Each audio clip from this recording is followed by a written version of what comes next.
Bienvenue dans cette nouvelle édition du QG News. Voici les titres de l'actualité. Vote anticipé pour les élections générales en Afrique du Sud ce lundi 6 mai.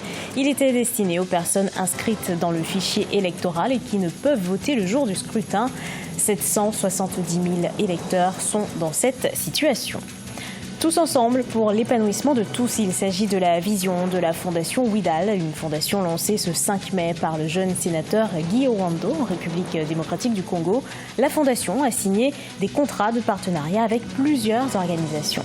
Et puis en Côte d'Ivoire, la 3e édition du tournoi international de tennis circuit ITF Junior s'est clôturée ce 5 mai. Ce tournoi a vu la participation de 80 athlètes de 27 pays du monde. La prochaine édition est prévue en avril 2020.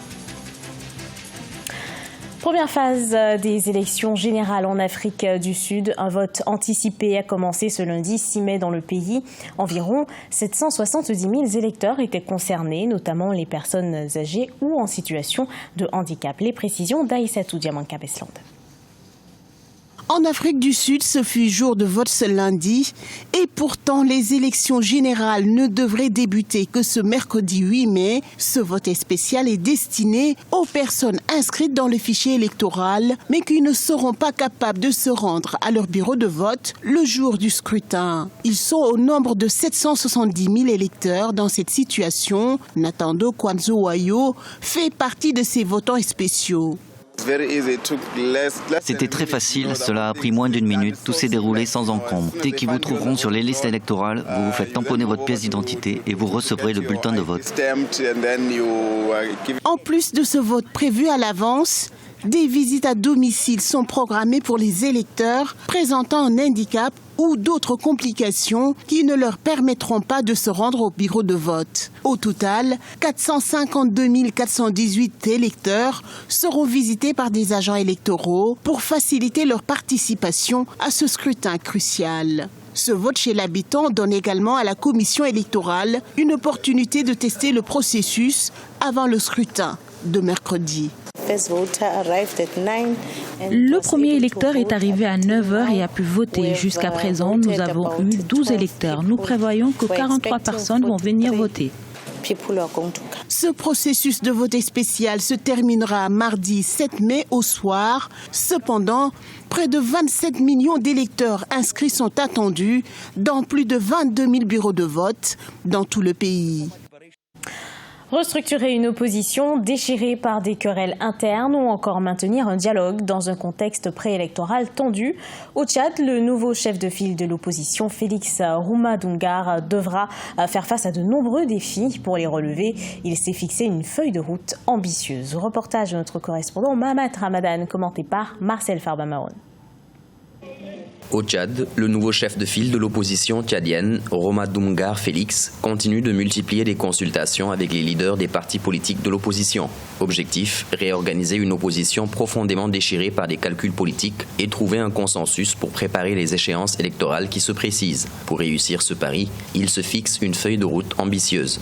C'est ce conflit-là que je veux beaucoup m'atteler, de manière à ce que nous restons soudés et que l'opposition voit dans une même direction. Les stratégies, c'est des réunions permanentes. Les stratégies, c'est des concertations. L'opposition tchadienne est composée d'une centaine de partis politiques et d'une dizaine de regroupements politiques. Mais à l'approche de chaque échéance électorale, ces derniers s'entre-déchirent pour des intérêts politiques selon les observateurs.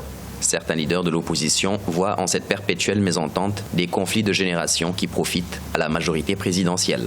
Quand il est question de lutter, quand il est question donc de risquer, on appelle toute la jeunesse, on appelle en fait tout homme politique de l'opposition de bord confondu à mettre sa main dans la pâte parce qu'on pense que c'est une question nationale.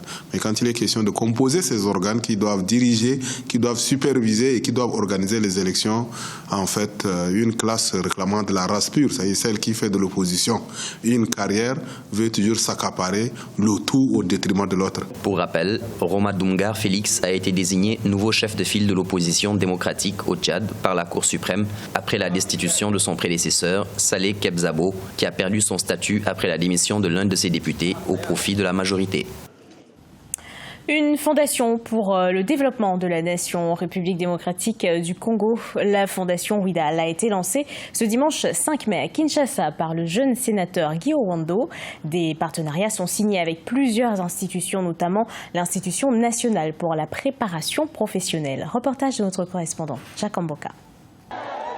Élu sénateur pour le compte de la province de la Chuapa, Guy Owando a lancé ce dimanche 5 mai 2019 sa fondation. Dénommée Fondation Ouidal, elle vise le développement intégral de la population congolaise. Dans cette vision, la province de la Chuapa, dont il est originaire, est le point de départ de cette initiative.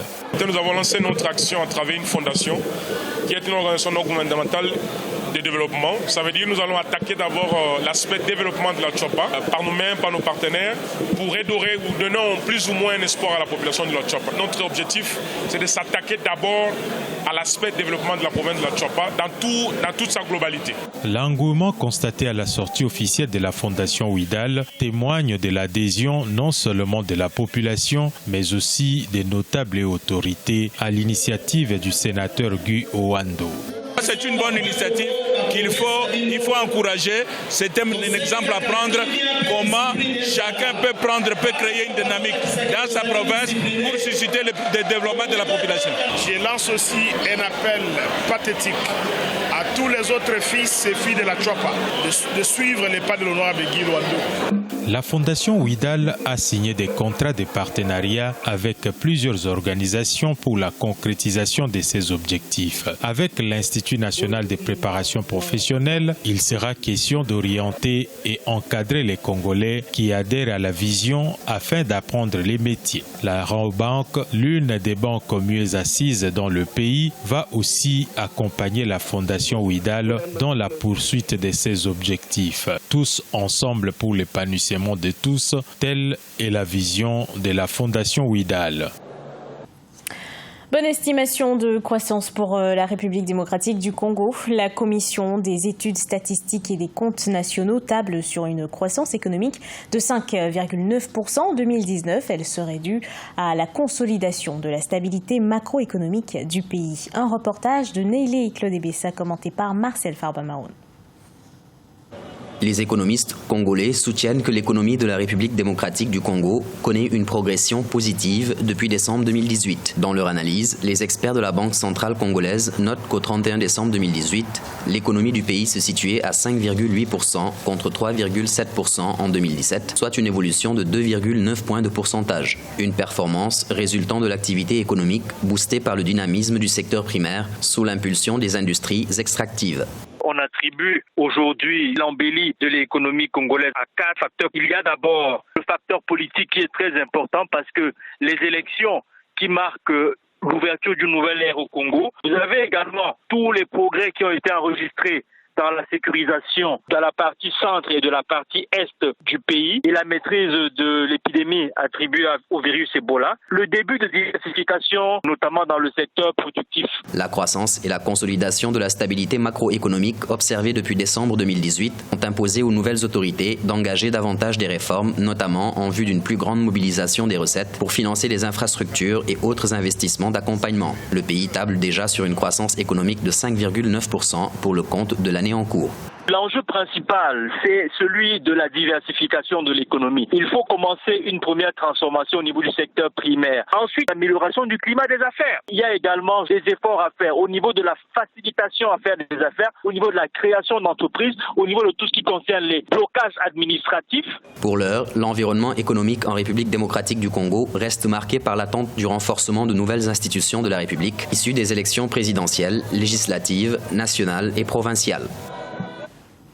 Clap de fin pour la 3e édition du tournoi international de tennis circuit ITF Junior. Il s'est déroulé du 30 avril au 5 mai 2019 à Abidjan, en Côte d'Ivoire. 27 pays du monde ont pris part à cette compétition largement dominée par la France. L'Afrique, de son côté, s'en sort avec un trophée. La prochaine édition est prévue pour le mois d'avril 2020. Reportage de notre correspondant Olivier Jacotan. Le Béninois Sylvestre Monou et la Française Maëlie Monfils remportent à Abidjan le dernier tour de l'édition 2019 du tournoi de tennis circuit ITF Junior. Le premier s'impose face à Cosnay de la France 6-4, 6-4 et la seconde prend le dessus sur une autre Française Raki 2-7-1. Je suis classé 207 mondial. Mon souhait est que d'être parmi les top 100 à faire les Roland Garros, les Wimbledon, les US Open cette année. J'ai eu peut-être un plus gros mental et du coup je me suis pas laissé faire par rapport au score.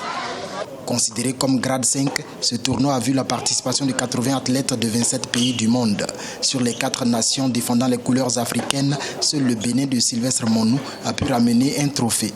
Nos jeunes sont vraiment talentueux, c'est qu'ils jouent bien, ils ont une belle main.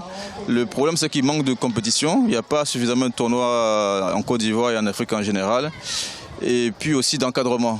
Donc on n'a pas un encadrement comme en France où on a des académies, ils sont suivis, ils ont kiné, manager, il y a comme entraîneur. Un seul joueur peut avoir 2 à 3 personnes autour de lui pour l'accompagner. Ici, le joueur est obligé de se débrouiller tout seul. La 4e édition du tournoi de tennis en circuit ITF Junior est prévue pour avril 2020 avec pour objectif de l'élever au grade 3, ce qui permettra aux meilleurs athlètes de tennis du monde d'y prendre part pour améliorer leur rang mondial.